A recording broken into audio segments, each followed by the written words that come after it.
پہلی بات یہ کہ مروان کون تھا؟ مروان حضرت عثمان غنی رضی اللہ تعالیٰ عنہ کے چچا حکم کا بیٹا تھا، سگا چچا زاد تھا، اور نبی کریم علیہ السلام نے اس کے باپ کو شہر بدر کیا تھا طائف میں، اور بعد میں حکم دیا تھا کہ جو میرے بعد ہوں گے میرے خلفاء وہ اس کو اور زیادہ دور کریں گے۔ پہلے دونوں خلفاء نے نبی پاک علیہ السلام کی ہدایت کے مطابق اس کو اور دور کیا تھا، اور حضرت عثمان غنی رضی اللہ تعالیٰ عنہ اس کو واپس لے آئے تھے۔ علامہ بدر الدین عینی آپ کی کتاب عمدۃ القاری شرح بخاری، اس کے اندر جس وقت کہ حضرت عبد الرحمن ابن عوف رضی اللہ تعالیٰ عنہ کو ان کی طرف سے کوئی تھریٹ ملا تو جناب سیدہ عائشہ رضی اللہ تعالیٰ عنہ کہنے لگی، آپ کا ارشاد مبارک ہے کہ یہ شجرہ خبیثہ جو قرآن مجید میں آیا ہے نا، یہ مروان اور مروان کا باپ اس سے مراد ہے، یہ خبیث ابن خبیث ابن خبیث۔ انہوں نے فرمایا یہ ملعون بن ملعون بن ملعون ہے۔ صاحب روح المعانی نے بعد ذالک زنیم اس کی تفسیر میں ایک ایسی تفسیر لکھی ہے جو میں اس وقت بیان نہیں کر سکتا، جس نے اہل علم حضرات صبح نکال کے دیکھیں۔ حکم کے اندر وہ عیب بتلایا ہے کہ نہ وہ انسانی شرافت میں کسی طرح کھپتا ہے، نہ انسانی معاشرہ اس کی کسی طرح قبول کرتا ہے۔ دنیا کا ذلیل ترین کام ہے جو اس آدمی کے ذمہ ہے۔ جب یہ واپس لے آئے ان کو، اس صحابہ کرام رضوان اللہ تعالی مجمعین نے پوچھا کہ آپ ان کو کیوں واپس لے آئے جب سرکار نے ان کو نکالا بھی تھا اور حق ایک کو حکم دیا تھا اس کو دور کرنا؟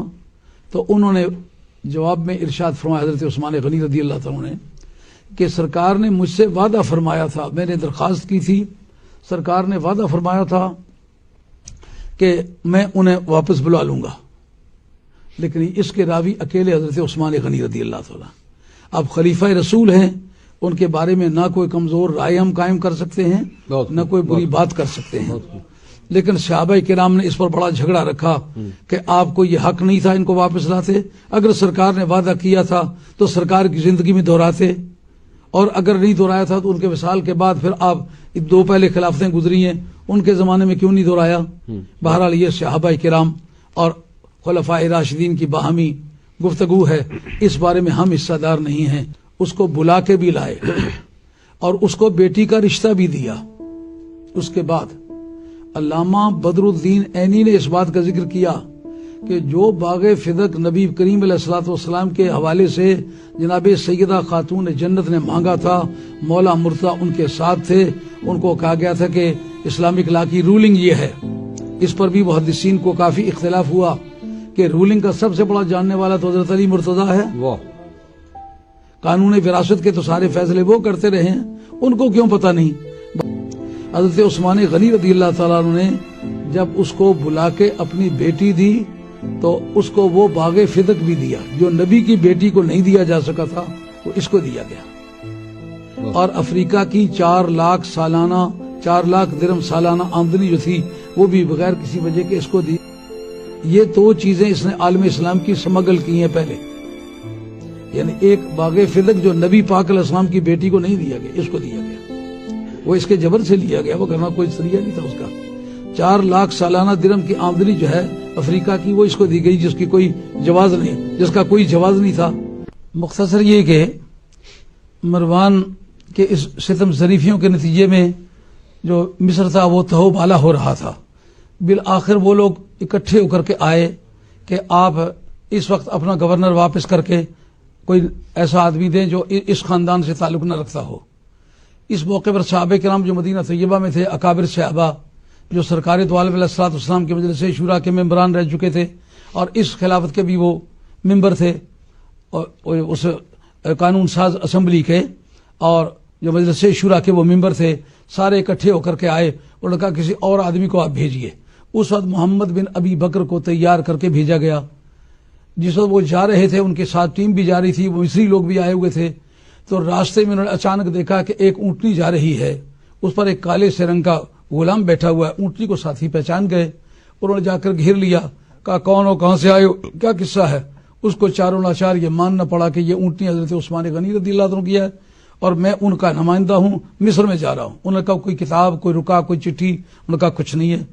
آخر جب انہوں نے اس کو اتار لیا، اس کے سامان کی تلاشی لی اور اس کے ایک کوزے سے ایک خط نکلا جو چمڑے کا کوزہ تھا۔ جب اس کو پھاڑا، دیکھا بیچ میں لکھا ہوا ہے کہ جو ہی آدمی پہنچتا جائے اس کی گردن اتار دو، اور تا حکم ثانی انتظار کو ہم کیا کرتے ہیں۔ جب انہوں نے یہ دیکھ لیا، ان کا اس بیچارے کو ملازم ہے، کچھ نہیں کہنا چاہیے، واپس چلنا چاہیے۔ جب واپس آئے، حضرت عثمان غنی رضی اللہ عنہ کی ذات پاک سے ان کی ملاقات ہوئی تو آپ تو ایک خدا پرست انسان تھے۔ ان کا اونٹنی میری ہے، یہ مور جو لگی ہوئی یہ میری ہے، یہ خط میرا نہیں ہے۔ جب تحقیق کیا تو خط مروان کا نکلا۔ اب وہ کہنے لگے مروان کو ہمارے حوالے کریں۔ اتنے میں مروان بھاگ گیا۔ اب وہی آدمی آپ کے شہادت کا سبب بنا۔ اس کی تفصیلات کتنی بھی لمبی ہیں، مگر سبب یہ ہوا جس آدمی نے حضرت عثمان غنی رضی اللہ عنہ کا داماد بن کے، چچا زاد بن کر کے آپ کے معاملات میں اتنی خیانت کی ہے، اس کے پیچھے نماز کی کیا بحث ہے؟ مروان وہ پہلا آدمی ہے جو جناب حیدر کرار کو صبح شام تبرہ بھیجا کرتا تھا۔ اب اس کا کیا یہ سمجھوتا ہوگا؟ اور یہ بھی تو ہسٹری ہے جو پیچھے پڑنے کا ثبوت لاتے ہو۔ جھوٹی بوٹی باتیں تم نے اس لیے تلاش کی ہیں تاکہ لوگوں کو ہم پابند کریں کہ امام حسن یا امام حسین جس کی پیچھے نماز پڑھتے رہے، جو علی کو تبرہ بھیجے حسن و حسین اس کے پیچھے نماز پڑھنے والے ہیں۔ شرم کی بات ہے کہ نہیں؟ یہ آدمی جو تھا، یہ آدمی حضرت حیدر کرار کے بارے میں نفرت کا دائی تھا، اور یہ بات جو کہا ہے نا وہ خبیث ابن خبیث ہے، یہ مستدرک کے اندر یہ حدیث موجود ہے جو حضرت سیدہ عائشہ رضی اللہ عنہ کہتی ہیں کہ اس کے بارے میں اس وقت جس وقت یہ یزید کو خلیفہ بنایا جانے لگا تو امیدوار تھے حضرت عبد الرحمن ابن ابی بکر، تو ان کو ان کی یہ پریشانی پیش آئی، آمنے سامنے آئے۔ انہوں نے کہا کہ تم نے یزید کو خلیفہ بنایا، یہ ایسا بدترین آدمی ہے جس کا کوئی زندگی کا ایک کام بچپنے سے لے کر اس وقت تک مسلمان والا نہیں ہے۔ انہوں نے کہا تم نہیں ہو جن کے بارے میں قرآن مجید کی آیت مذمت کے طور پر آئی ہے اف لکما، تو تم اپنے والدین کی نافرمانی کرتے ہو، بے ادبی کرتے ہو۔ ان کا یہ میرے بارے میں نہیں آئی، غلطی پر ہو۔ انہوں نے جناب سیدہ عائشہ رضی اللہ عنہ سے جا کے ذکر کیا تو سیدہ عائشہ جواب میں کہتی ہیں یہ تمہیں کس طرح کہہ سکتا ہے کہ تمہاری مذمت میں یہ آیت آئی ہے؟ یہ تو وہ شخص ہے جس کے باپ کو بھی ملعون کہا گیا ہے، جس کے بیٹے کو بھی ملعون کہا گیا ہے، شجرہ ملعونہ۔